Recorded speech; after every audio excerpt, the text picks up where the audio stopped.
Hello folks, of late many of you have written to us at Rainmaker asking us to provide a brief understanding of the Supreme Court's recent ruling on the marriage equality judgment, or the same-sex marriage judgment as it's popularly called.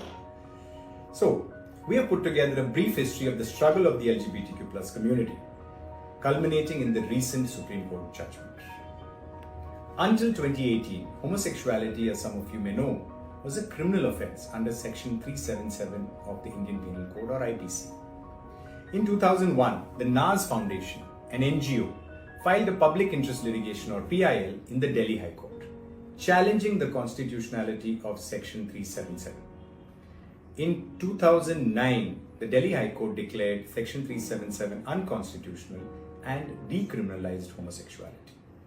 Unfortunately, this decision was overturned by a two-judge bench of the Supreme Court of India in 2013, which reinstated Section 377. Finally, in 2018, a five-judge bench of the Supreme Court of India, in the landmark Navte Johar judgment, declared 377 unconstitutional, overturning the previous decision and decriminalizing homosexuality once again. This was a major victory for the LGBTQ+ rights in India and a significant step towards ending discrimination and promoting equality. The Supreme Court, however, while holding that homosexuality was no longer a criminal offence, had not accepted same-sex marriage as a part of the fundamental right to life and dignity under Article 21 of the Constitution.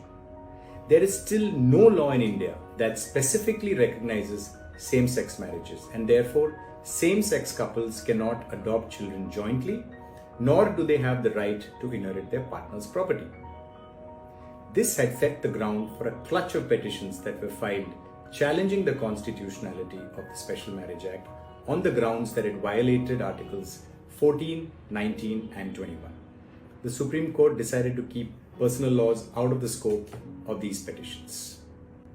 The court, however, ultimately refused to afford legal recognition to same-sex marriages and also refused to strike down or read words to interpret the Special Marriage Act as gender neutral, as doing so would both infringe upon the legislature's role and have a cascading impact on other laws.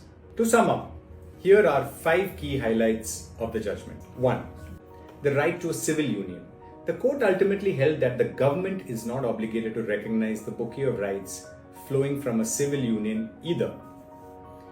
2. Adoption rights. The court also refused to strike down the CARA, or the Central Adoption Resource Authority's regulations that restricted queer couples from jointly adopting a child. 3. Transgender rights. However, the court did affirm that transgender persons in heterosexual relationships have the right to marry as per existing statutory or personal laws. Number 4. Entitlement. The court put on record the union government's submission that it will form a committee to decide on the benefits and entitlements of queer persons' unions. Number 5. Family violence and protection.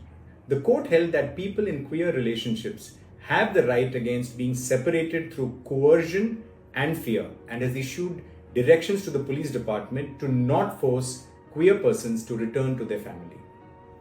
In a nutshell, the Supreme Court has left it up to the Parliament and state legislatures to enact laws on marriage.